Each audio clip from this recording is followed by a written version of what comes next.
Nós vamos ler uma canção. Então eu convido vocês, com vestes de louvor, fazermos essa leitura. Não é um texto apenas histórico, não é um registro, apenas é uma canção. E por isso eu vou começar e convido a cada versículo um de vocês irem lendo, tá bom? Êxodo capítulo 15, meu filho. Vamos lá? Eu vou começar. Então, Moisés e os filhos de Israel entoaram este cântico ao Senhor. Cantarei ao Senhor, pois triunfou gloriosamente. Lançou ao mar o cavalo e seu cavaleiro. O Senhor é a minha força e o meu canto. Aleluia. Ele foi por salvação. Este é o meu Deus, portanto eu o louvarei. Ele é o Deus de meu pai, por isso o exaltarei. O Senhor é homem de guerra, Senhor é o seu nome. Lançou no mar os carros de Faraó e o seu exército, e os seus capitães afogaram-se no mar vermelho. As águas profundas os cobriram, desceram as profundezas como pedra. Verso 6. A tua destra, ó Senhor, se tem glorificado em potência. A tua destra, ó Senhor, tem despedaçado inimigos. E com a grandeza da tua excelência derribastes aos que se levantaram contra ti. Enviaste teu furor, que os consumiu como pessoa. Com o sopro das tuas narinas amontoaram-se as águas, as correntes pararam em montão. As águas profundas se tornaram sólidas no coração do mar. Versículo 9.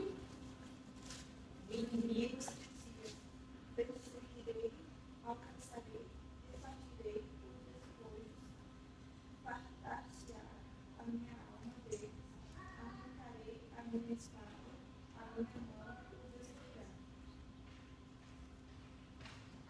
Sopraste com o teu vento e o mar os cobriu. Afundaram-se como chumbo em águas impetuosas. Ó Senhor, quem és como tu entre os deuses? Quem é como tu, glorificado em santidade, terrível em louvores, obrando maravilhas? Estendeste a tua mão direita, a terra os travou. 13. Com o teu amor, conduzes o povo que resgataste. Com a tua força, tu levas a tua santa habitação. Os povos o ouviram, eles estremeciam. Agonias apoderaram-se dos habitantes da Filístia. Então os chefes de Edom se perturbam, dos poderosos de Moabe se apodera temor. Esmorecem todos os habitantes de Canaã. Espanto e pavor cairá sobre eles, pela grandeza do teu coração emudecerão como pedra, até que teu povo haja buscado ao Senhor, até que passe esse povo que adquiriste. Tu farás entrar e plantarás no monte, a tua herança no lugar, ó Senhor, que fizeste para a tua habitação, no santuário, ó Senhor, que as tuas mãos estabeleceram.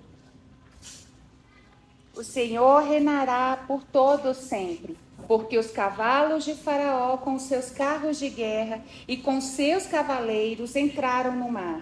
E o Senhor fez com que as águas do mar voltassem e os cobrissem, mas os filhos de Israel passaram a pé enxuto pelo meio do mar. Versículo 20. Então Miriam, a profetisa, as mães de Arão, tomou o tamboril na sua mão, e todas as mulheres saíram atrás dela, com tamboris e com danças. 21. E Miriam lhes respondia: cantem ao Senhor, porque triunfou gloriosamente e lançou no mar o cavalo e o seu cavaleiro. Amém. Gente, eu não vou fingir costume lendo.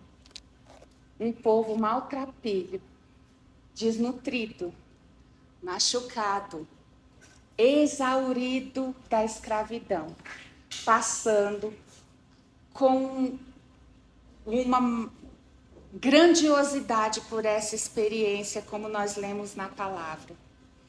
Eu fui uma jovem artista, estudante de artes que sonhava com Steven Spielberg pegando a palavra de Deus, com George Lucas e todos os estúdios cinematográficos e pudessem pôr, de certa forma, uma ilustração do que essas passagens bíblicas nos contam. Mas vocês, apesar do mundo digital que a gente vive, que você, com um dedo, você já vê alguém pintando tudo para você, você já não quer mais imaginar nada, mas eu convido a esse convite. As aulas passadas em que o Hugo nos contou da saída com a forte mão do Senhor, do povo de Israel do Egito, pelo lugar em que o Senhor os levou, atravessando o Mar Vermelho, e como isso ocorreu, as paredes de água, passando a pé enxuto pelo mesmo lugar onde o exército egípcio foi morto. E eles chegaram do outro lado. Esse cântico de Moisés é a primeira expressão quando eles chegam do outro lado. Olham para trás, percebem toda a multidão do exército de Faraó perecendo naquele mesmo caminho por onde eles passando, olharam para trás e viram que por onde eles passaram a pés enxutos, todo um exército foi morto.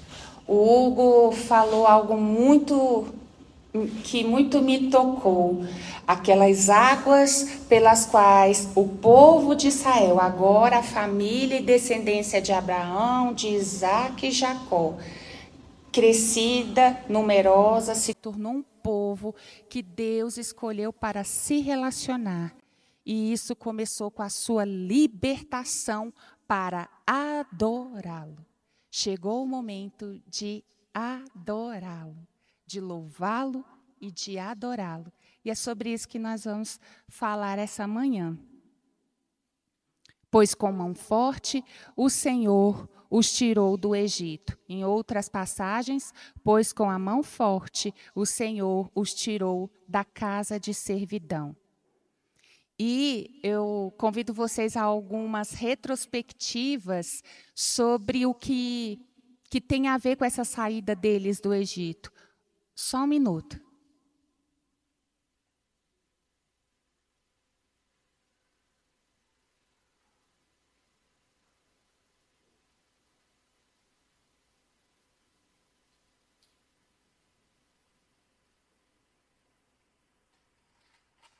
É luta, igreja. Mas a gente não para. O primeiro a ouvir Deus falando sobre esse momento que eles estavam vivendo foi Abraão, quando nem povo existia, quando nem o filho dele existia.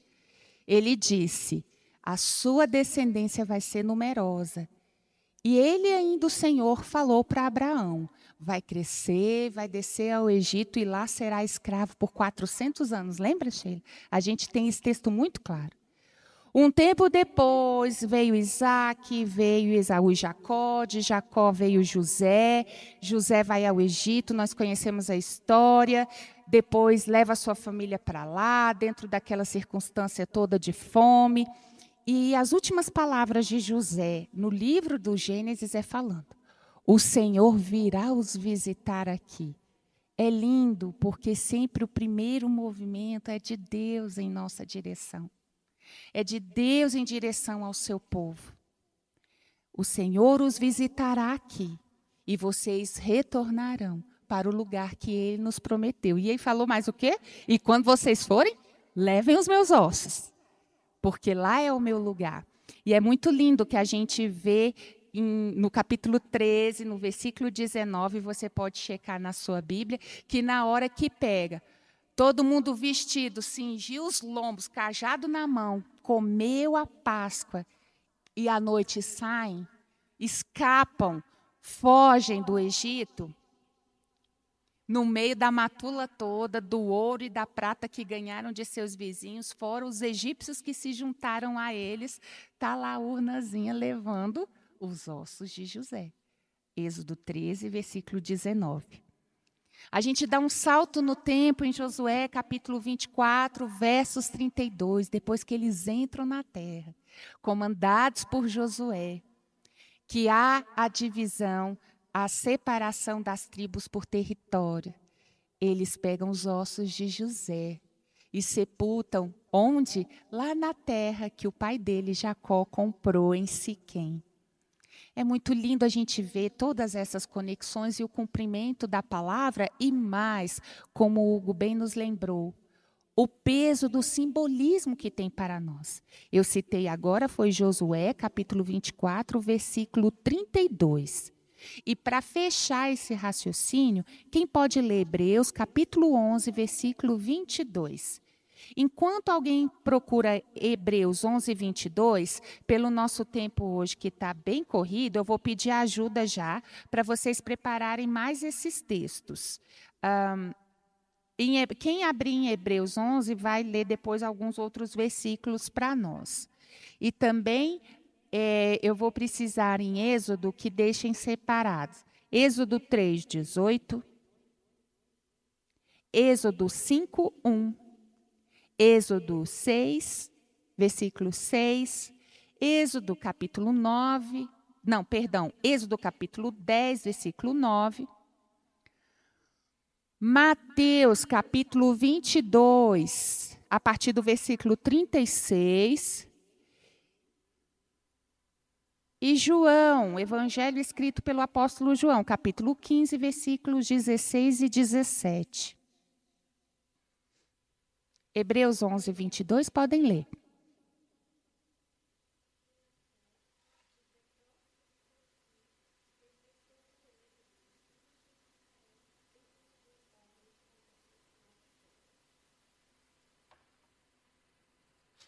Quando a gente passou por esse texto de José, eu não sei quantos se lembram, eu cheguei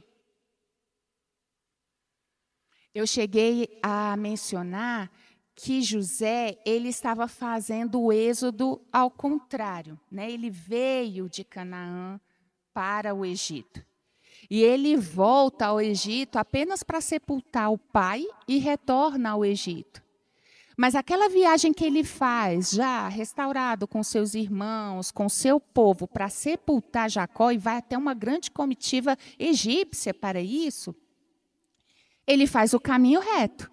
Sai dali da faixa de Gósen, não a faixa de Gaza, mas a terra de Gósen, no Egito, onde o seu povo fica estabelecido, e eles vão para sepultar Jacó. Vão pelo caminho que você abre o mapa e vê que é o caminho que se faz reto e mais perto, né? Um caminho mais curto para Canaã. E eles vão, a comitiva do Império Egípcio passando, ninguém mexia. Mas com o povo, aquela família que cresceu e se tornou um povo e que saiu naquelas condições fugidas, eles não fazem esse caminho. O Senhor os manda por um outro lugar. Conhecendo o povo, ele diz, quando eles passarem pela Filístia, a terra dos filisteus, e verem todas as guarnições de exército que eles têm para proteger a terra, de lá mesmo eles vão voltar e não vão prosseguir. E eu estava lendo que até hoje, eu não sei, depois de tanta guerra, porque a Filístia é justamente a faixa de Gaza, né, e um pouquinho mais ao norte. Mas encontram-se ainda lá algumas ruínas de guarnições militares que guardava toda aquela costa do Mediterrâneo ali, subindo do Egito, indo para a Palestina. Mas o Senhor tem outro propósito para eles.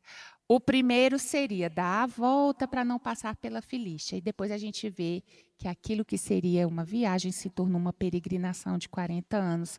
Não porque o Senhor quis, mas pela consequência da atitude desse povo. Mas hoje nós vamos nos concentrar no que acontece quando eles atravessam o mar. Moisés compreendeu um pouco mais quem era o Deus a quem servia. O Todo-Poderoso que governa a natureza que ele mesmo criou.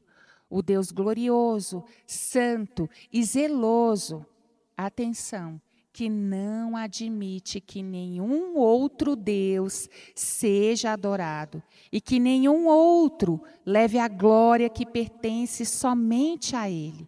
Um Deus amoroso, fiel e bondoso, que livra seu povo da escravidão e cuida para que o inimigo não o fira. Foi o aprendizado por meio das 10 pragas.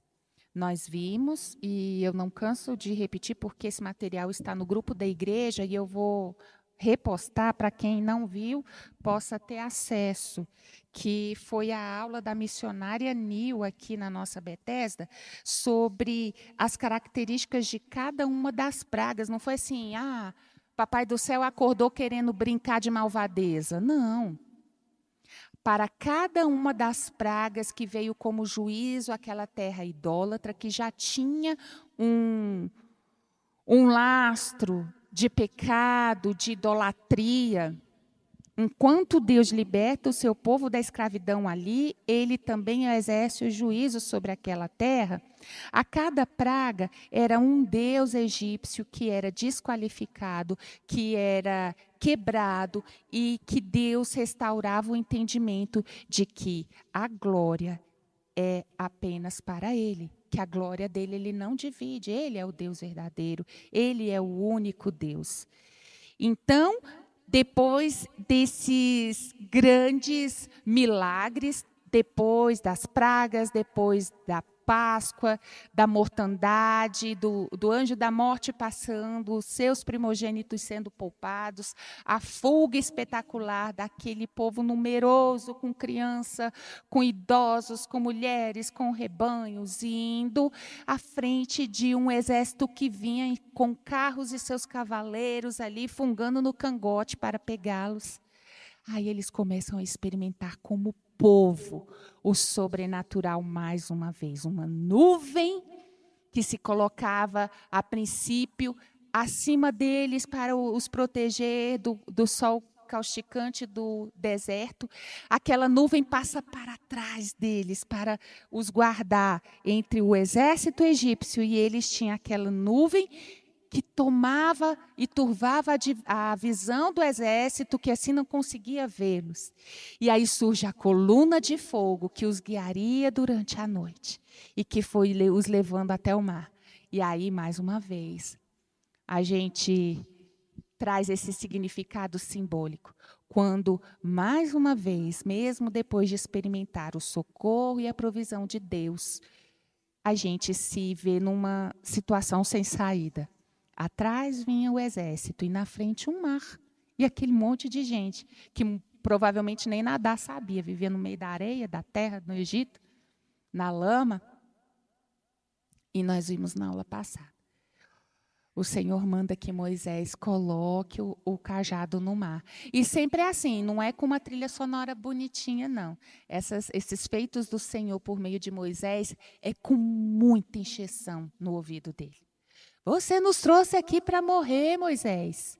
Por que não deixou a gente lá? Está chegando esse exército na frente do mar.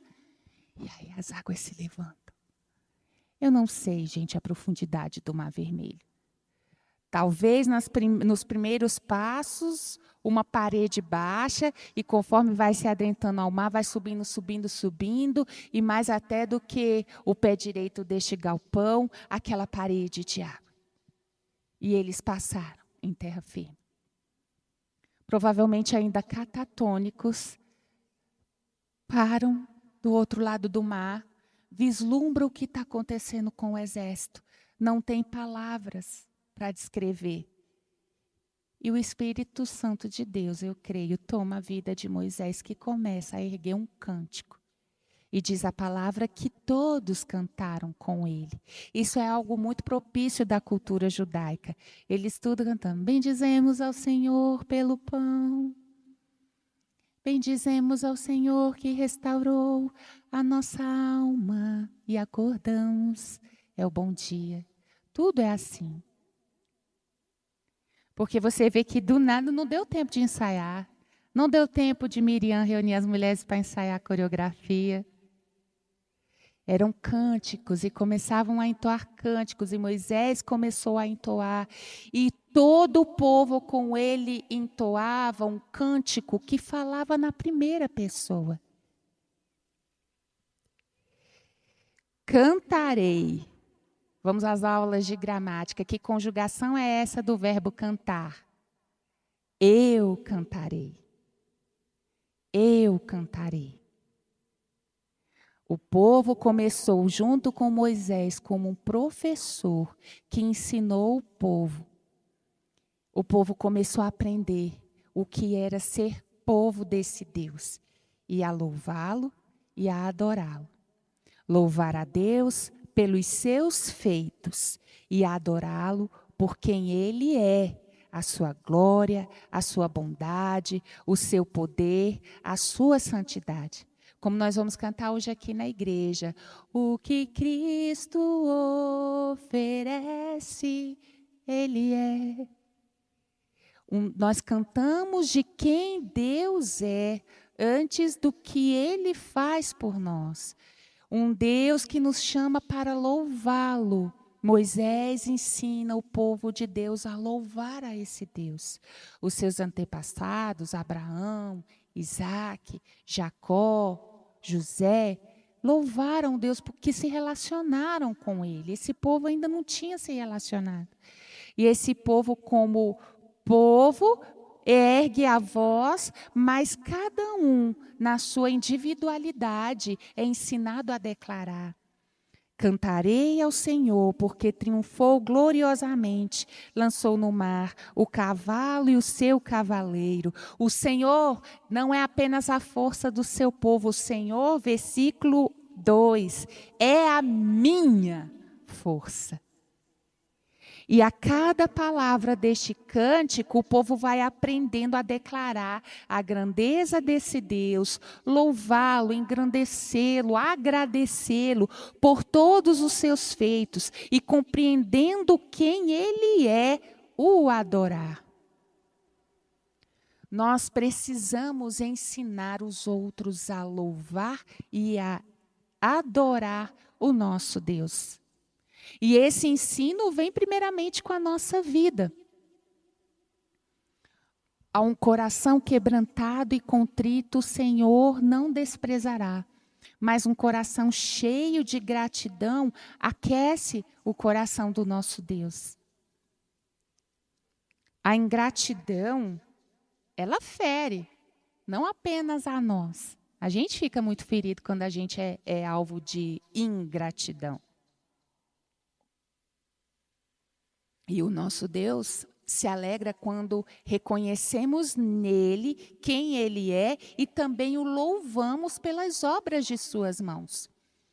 Há uma tendência que nessa manhã nós somos convidados a refutar, que é, eu até brinquei no começo da nossa aula, fingir costume. Não, Deus me abençoa, Deus cuida de mim. Mas eu te convido a fazer um exercício de gratidão. Começar a pôr na sua boca louvores por até aquelas coisas simples do dia a dia. Porque isso muda a nossa atitude de louvor e adoração. Parece algo tão simples, tão ordinário. Mas quando a gente faz esse exercício de abrir a boca para agradecer, para louvar, a partir daí o Espírito Santo vai se alegrando dentro de nós e vai promovendo dentro de nós um ambiente de adoração. E daqui a pouco você está se alegrando no Senhor, você está cheio da virtude do Espírito, curando as suas dores, as suas tristezas, as suas preocupações. Microfone para a Luluzinha? Tem? Não, senão eu vou até onde... Sabe por... Oi? Vem cá, Luluzinha. É igual o Silvio Santos. Corre aqui no microfone e fala, porque nós precisamos deixar registrada a nossa aula. E eu peço aos irmãos, as minhas irmãs, aí vão desistir de falar. Para não ficar fazendo esse desfile. Ué, meu amor, não quer. Pode falar, Luluzinha, que eu falo.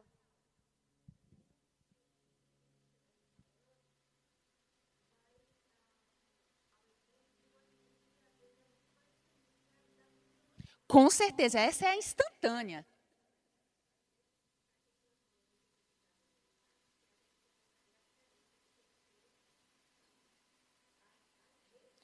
a gente, a atmosfera ao nosso redor e a nossa atitude muda. Isso é sobrenatural mesmo. Isso não quer dizer da gente ser uma pessoa positiva, uma pessoa do bem, uma pessoa animada. Isso é o céu na terra. Isso é atrair a glória. Isso é tocar esse reino que já chegou. Para eles não tinha chegado, mas para nós, em Cristo Jesus, esse reino já chegou. E essa atitude de louvor, ela vai quebrando cadeias. Isso não está no meu esboço, mas o Senhor me lembra agora de Paulo e Silas na prisão. Um episódio que deu origem a uma das igrejas mais amadas, fiéis e combativas da igreja primitiva, que foi a igreja de Filipos. Como começou a igreja de Filipos? Paulo e Silas chegaram nessa cidade. Encontraram primeiramente uma mulher empreendedora, comerciante, lá na beira do rio, onde eles estavam ministrando, ensinando a palavra. E ela parou ali com seus negócios, os ouviu e convidou: vão para minha casa, continuem a ministrar lá.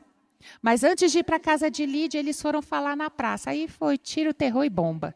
Foram acabar na prisão injustamente, levaram chibatadas, foram presos naquele molde operandi do Império Romano. Tronco, mãos e pés unidos pela madeira, chibatada no lombo, vergões abertos pelos chumbinhos, os ossos na ponta do chicote. O que vem na mente, gente? Beleza, Deus. Foi para isso que o Senhor nos trouxe nessa cidade?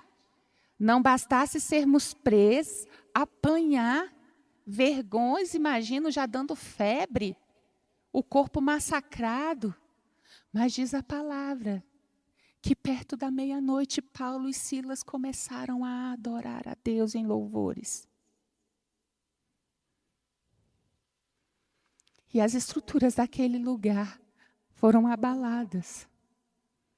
Tudo desmoronou. E eu não me esqueço das palavras do Hugo na aula passada. Tudo isso tem o registro histórico, mas são símbolos para nós. Aquela atitude de louvor, quando tudo é contrário, ela tem uma força que as cadeias caem. As cadeias da opressão, e eu creio, igreja, a cadeia da depressão, a cadeia de tudo que nos aflige, enfermidade no corpo, enfermidade na alma, desesperança, desespero, medo, tudo cai quando alguém, em nome do Senhor, o louva. E, consequentemente, a partir desse louvor, que é agradecer, e agradecê-lo por tudo que ele já fez, e por aquilo que ele fará, ainda que a gente não veja, isso abre a atmosfera e transforma tudo para o passo seguinte. Depois do louvor vem o quê? Adoração. E o povo tinha passado. Aí sim, voltando ao Paulo, para a gente fechar o parênteses. Quando o chefe da prisão, o chefe de uma prisão romana, era uma situação muito delicada, porque se acontece de algum dos presos fugir, ele paga com a própria vida. Quando na casa ali anexa à prisão, o carcereiro vê o que aconteceu, todas as cadeias abertas, todas as correntes no chão, ele simplesmente pega a espada para se matar. Não tem mais para mim. E Paulo grita lá de dentro: não faça isso. O Espírito Santo mostrando para Paulo, porque onde Paulo estava nem dava para ver. Não atentes contra a sua vida, porque não apenas eu e Silas, como todos os outros prisioneiros, estamos aqui. Precisou Paulo ainda falar uma exegese bíblica e teológica para este homem? Automaticamente a resposta dele foi: o que eu faço para ter essa salvação?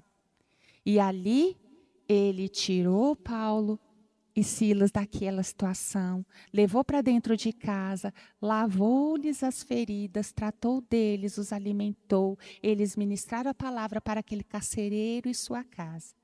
junta esse carcereiro e sua casa, e a dona Lídia dos comércios, e ali eles começam uma igreja.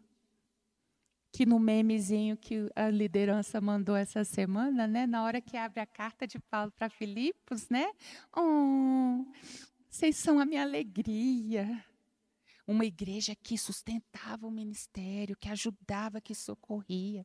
Começou assim, porque servos do Deus Altíssimo resolveram permanecer em uma constante atitude de louvor que atrai a adoração sincera.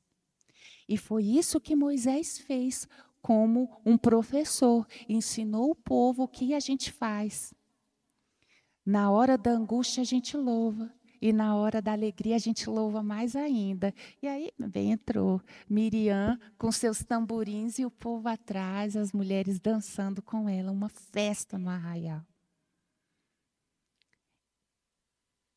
Eu gosto muito de ver com os meus filhos, principalmente a Debinha, que ainda é criança, uma sequência de filmes ingleses chamado Nanny McPhee, a babá McPhee. Uma babá que chega com verrugas peludas, um nariz gigante, imensa, com aquela bengala. Mas ela é mandada para uma família. Bem-vinda, meu amor. Ela é mandada para uma família porque precisam dela. E ela sempre fala a condição que eles, a princípio, nem dão bola. Ela diz, quando precisam de mim e não me querem, é quando mais eu preciso ficar. Mas quando não precisam mais de mim e é aí que me querem, eu preciso ir. E a cada lição que ela vai ensinando, não só para as crianças, como para os seus pais, vai sumindo uma verruga, uma prótese, termina o filme, aquela família restaurada e a babá McPhee linda e maravilhosa indo embora. E ela costuma dizer assim, lição número 1, ir dormir na hora certa foi aprendida. E o que tudo isso gera na família.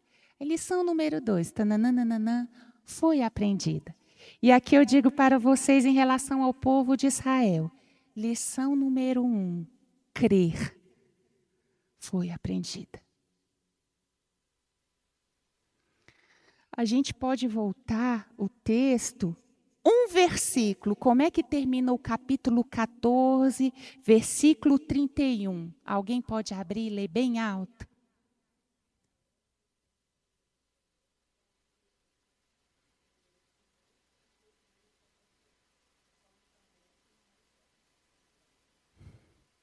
O povo viu. Eu vou repetir aqui no microfone. E Israel viu o grande poder que o Senhor havia usado contra os egípcios. E o povo temeu o Senhor e confiou no Senhor e em Moisés, seu servo. Isso aqui fecha um ciclo que começou lá no capítulo 4. Quando Deus começa a agir, e no versículo 31 do capítulo 4, está escrito, e o povo viu, temeu e creu no Senhor. E aqui, mais uma vez, é só a partir da fé que se pode viver o louvor e a adoração. Lição número 1, que Israel foi aprendida por Israel. Ele creu.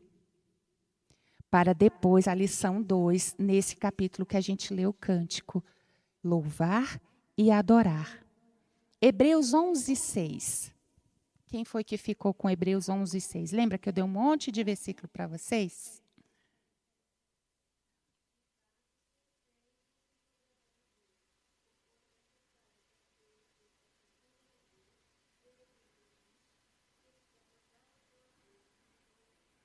Sem fé é impossível agradar a Deus. Então, acreditem, minhas irmãs, meus irmãos, que muita gente está na igreja porque gosta de estar na igreja, mas não crê em Deus.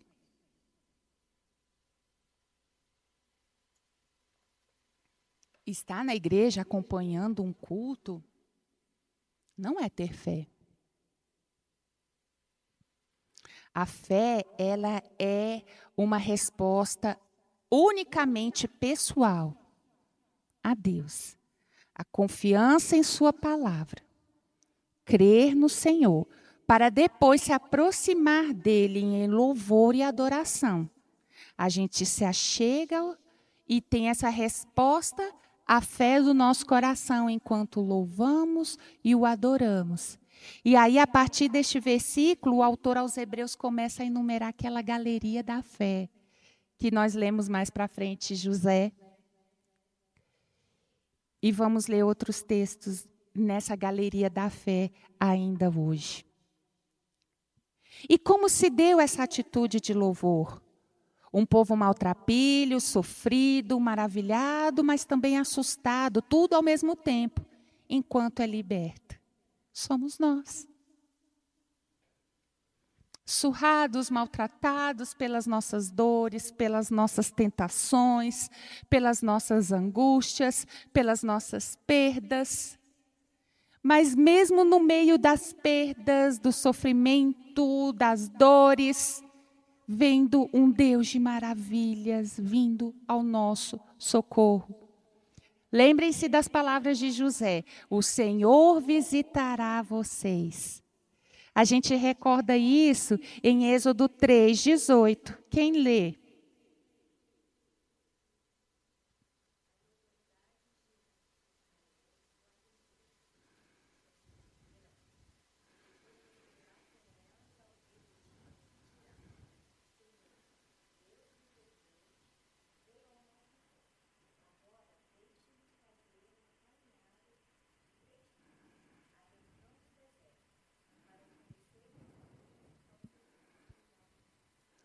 O Senhor nosso Deus veio ao nosso encontro.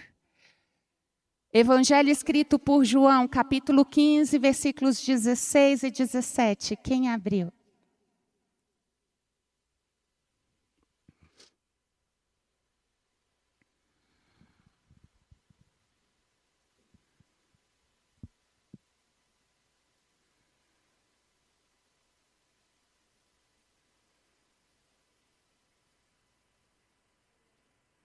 João, capítulo 15, versículos 16 e 17.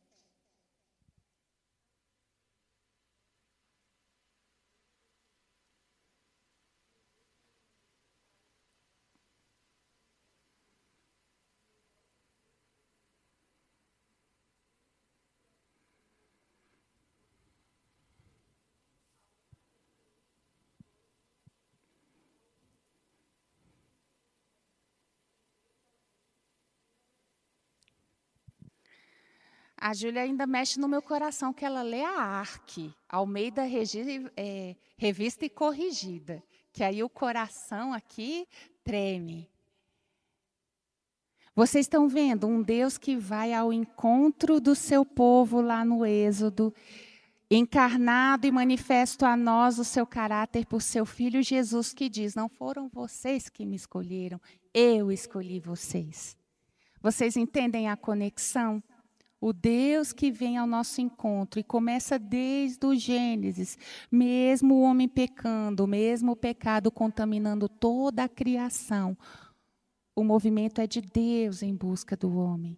O movimento é de Deus em busca da humanidade. O movimento é do Pai, esperando seus filhos voltarem e atraindo-os de volta.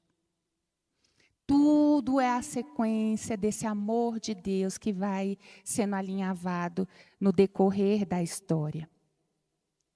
Então, nesse momento, apesar de terem cantado todos juntos, cada um se colocou como adorador, proclamando individualmente que o Senhor era o seu Deus. E é isso que nós fazemos aqui, domingo após domingo, encontro após encontro. Proclamar essa palavra que nos ensina a crer no Senhor, para assim nos aproximarmos dele em louvor, que é engrandecê-lo pelos seus feitos e adorá-lo por quem ele é, não apenas pelo que ele faz por nós. Adorá-lo por sua glória, por sua bondade, pelo seu poder e santidade. É um convite de Moisés ao povo e a nós, para que façamos parte dessa nuvem de testemunhas que o escritor aos Hebreus vai enumerando aí e no capítulo 11. Vamos voltar a ele, Hebreus 11. Um texto conhecido como Galeria da Fé, porque traz o testemunho de tantas pessoas que não eram super-heróis, super-heroínas, mas que creram. E isso fez a diferença na vida deles. Versículo 27.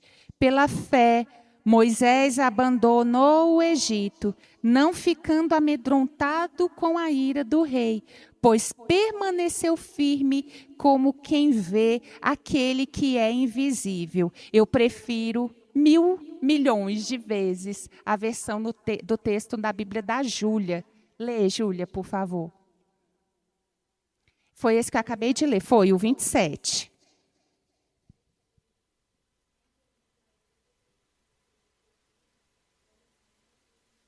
Ficou firme como vendo o invisível. Essa tradução ela é a mais fiel ao texto original. Aí, para facilitar a compreensão, textos mais atualizados como o meu falam, pois permaneceu firme como quem vê aquele que é invisível. Eu creio que o texto é mais profundo. Moisés andava como que vendo o invisível. Não apenas aquele que é invisível, mas aquilo de invisível que só pode ser visto para aqueles que olham com os olhos da fé. Paulo escreve aos Coríntios, as coisas espirituais são discernidas. Não sei se é aos Coríntios, me perdoe, mas está numa das cartas de Paulo. As coisas espirituais, elas são discernidas no espírito. Não adianta a gente, com a nossa cabeça, com o nosso raciocínio, com a nossa visão do mundo. Não, isso aí é legal, isso não é. Não, isso aí não tem nada a ver. Assim você nunca, meu irmão, você nunca vai ver o sobrenatural de Deus na sua vida. Porque as coisas espirituais, elas só são discernidas no espírito. Andai em espírito, diz o Senhor, e assim não cumprireis a concupiscência da carne. É uma luta. Se você não sabe, alô Bethesda Brasília, você está em guerra. A carne, que é a natureza humana, lutando contra o espírito o tempo inteiro, como Paulo descreve tão pedagogicamente. Eu te convido a ler a carta aos Gálatas hoje à tarde, na hora que você estiver relaxando. A natureza humana luta contra o espírito. Um espírito que é templo do Espírito Santo o tempo inteiro.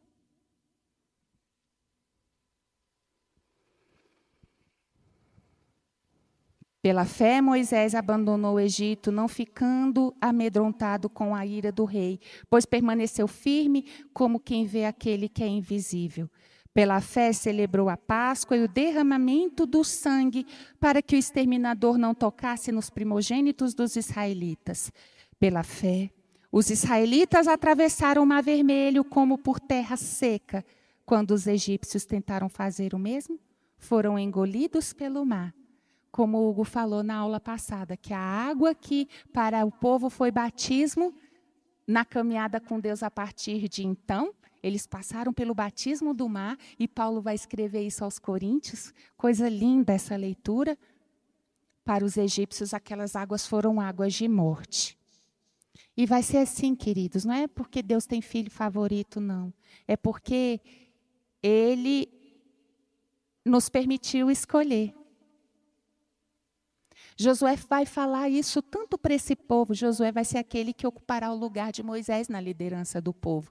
Lá na frente, lá na terra, lá perto desse texto que a gente leu hoje de Josué, que depois que todo mundo ganhou a sua porção na terra, houve a distribuição da terra. Os ossos de José foram enterrados lá em Siquém. Ali um pouquinho antes ele fala assim, vocês foram ensinados, vocês são a geração que viu os milagres, as maravilhas com que o nosso Deus de amor nos libertou, mas vocês precisam fazer uma escolha. E esse é o clamor da palavra para nós essa manhã. Eu e você precisamos fazer uma escolha diária. ela não é para sempre. Ela é renovada todas as manhãs, quando o fôlego de vida e a misericórdia do Senhor nos renova para mais um dia a gente renova essa aliança. Josué fala, depois de tudo isso, eu não sei vocês, mas eu e a minha casa serviremos ao Senhor. E quando eu falo eu e a minha casa, eu tenho que me lembrar que eu vou ser, na minha casa, o canal de edificação para que todos adorem junto comigo. Seria fácil eu pegar uma carona, partiu. Mas não, nós precisamos estar juntos para dizer, eu e minha casa serviremos ao Senhor. Eu e minha igreja serviremos ao Senhor. Oh, como é fácil eu me juntar só com quem eu gosto, só com quem está em sintonia comigo. Mas nós somos povo. Nós passamos por um batismo que nos fez povo. E nós vamos juntos. Eu te ajudo, você me ajuda. Hoje eu estou sem força, você me carrega e nós vamos caminhando.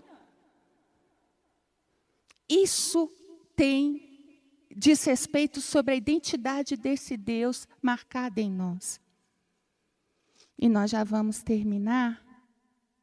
O louvor e a adoração de que falamos essa manhã, quando lemos o Cântico de Moisés, as danças de sua irmã Miriam e a celebração comunitária do povo.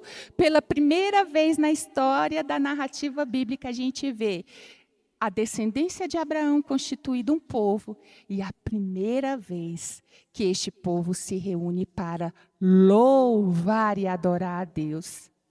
E a gente tem a oportunidade de fazer isso todo domingo aqui de manhã. Que hoje esse ensino sobre o louvor e a adoração alcance seu coração.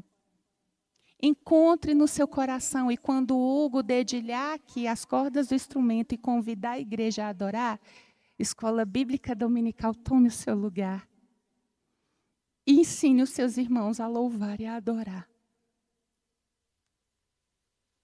O louvor e a adoração será uma resposta natural de nossa fé, de nosso amor a Deus. Só adora quem o conhece, só o adora quem o experimenta. Moisés ouviu falar desse Deus nos primeiros anos de sua vida, mas foi criado na corte e depois, os 40 anos seguintes da sua vida, foi escondido no deserto. Até que Deus se revela a ele numa sarça e fala, eu sou quem eu sou, Moisés. Hã? Aí ele, em obediência, volta ao Egito, é usado por Deus para libertar o povo. E passa por aquele processo de 10 pragas que a gente lê 2 no mesmo capítulo e vira a folha da Bíblia e lê mais 2. Gente, a gente não sabe dizer quanto tempo durou cada praga. Talvez mais de mês ficou numa só. A Bíblia não diz. Aquilo ali foi um tratamento, não só em juízo para a nação egípcia, mas também para aquele povo. Que parada é essa? O que está acontecendo? E no próprio Moisés. E depois de passar pelo processo das pragas, em que um a um dos deuses do Egito foi botado por terra, foi desmascarado, a começar das divindades das águas, já é logo na primeira, o rio Nilo. O Deus que dava fertilidade, alimento e frescor à nação, é o primeiro a ser desbancado. Suas águas foram transformadas em sangue. E depois, cada uma é um estudo lindo, eu vou passar novamente no grupo da igreja para você ter ideia. A praga das rãs, a divindade da fertilidade era em forma de uma rã.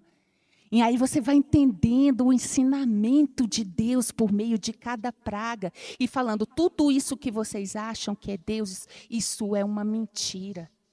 Não são nada. Eu sou quem sou. Eu sou o que sou.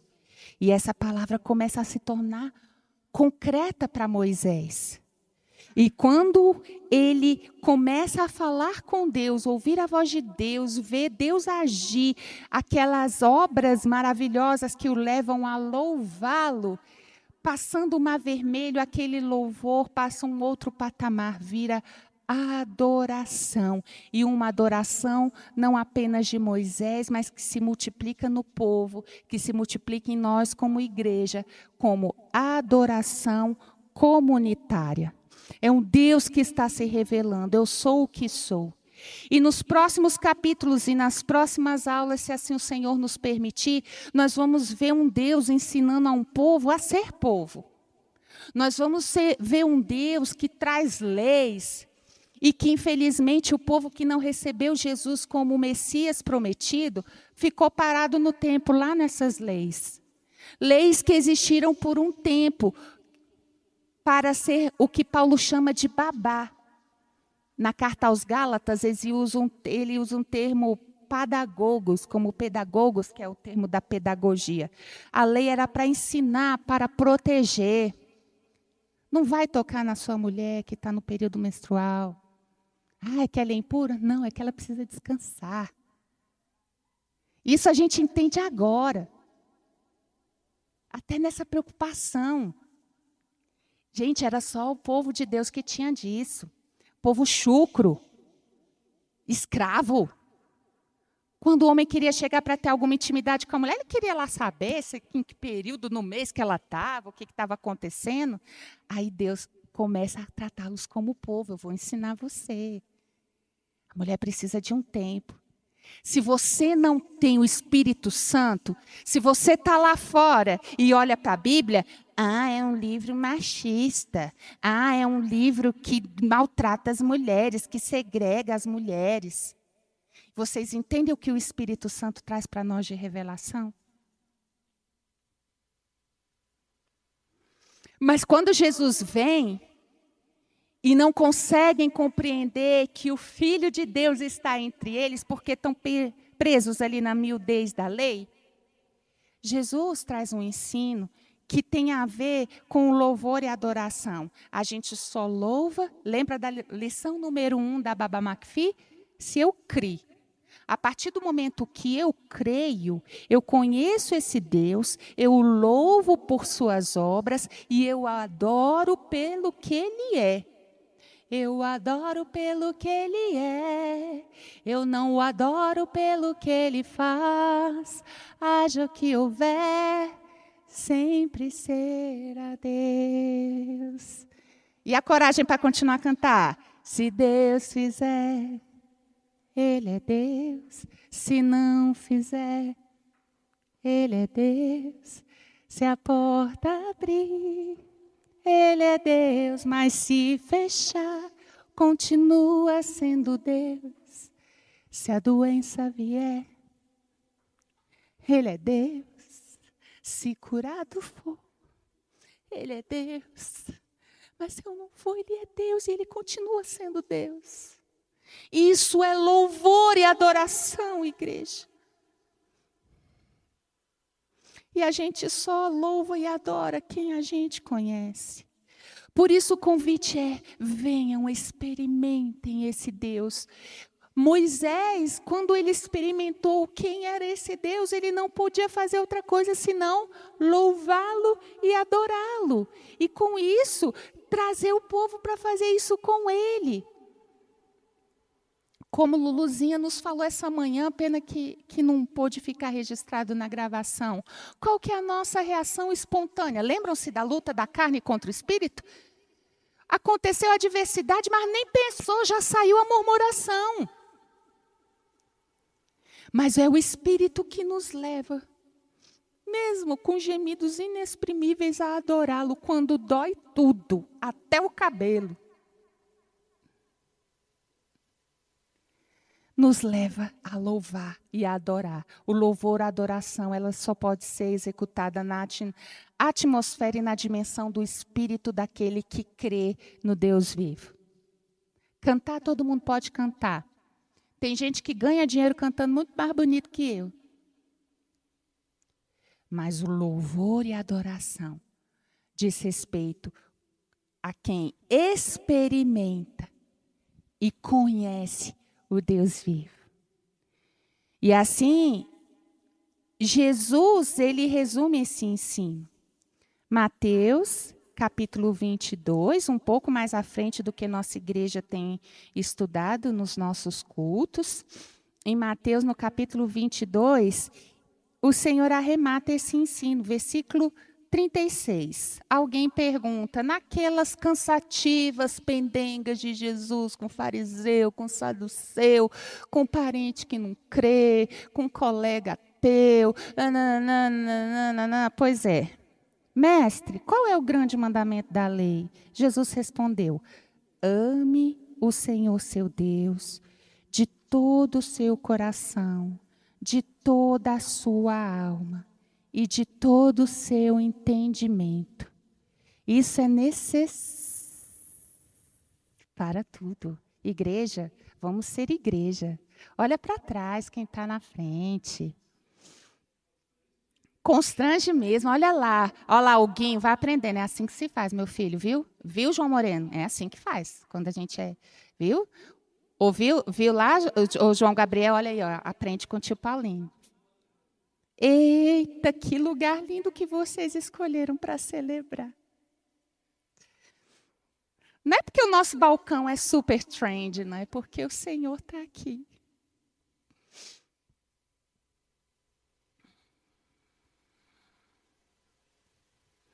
Lembram-se da sequência Êxodo 3:18, Êxodo 5:1, Êxodo 6:6, Êxodo 10:9? Vocês abriram? Ou não? Que era o que eu queria ler para a gente encerrar. Precisamos amar o Senhor de todo o nosso coração, de toda a nossa alma e de todo o nosso entendimento, como diz o Senhor, para que a gente possa louvá-lo, para que a gente possa adorá-lo. E dessa forma, nós vamos demonstrar este amor amando o nosso próximo. E nisso vai se resumir toda a lei que nos foi deixada. Mas não existe amar próximo sem conhecer Deus primeiro.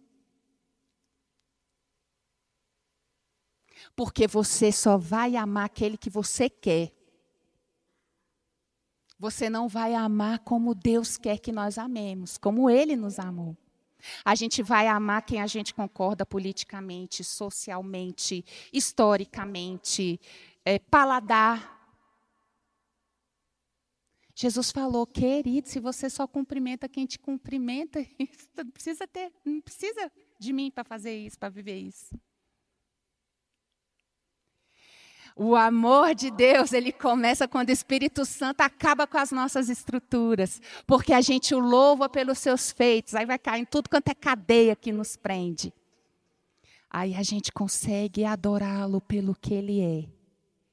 Isso é o viver o nosso amor a ele. Nessa condição apenas, a gente ama o nosso próximo como a nós mesmos no amor do Senhor. Isso é louvor. Isso é adoração. Isso é o capítulo 15 de Êxodo. Amém?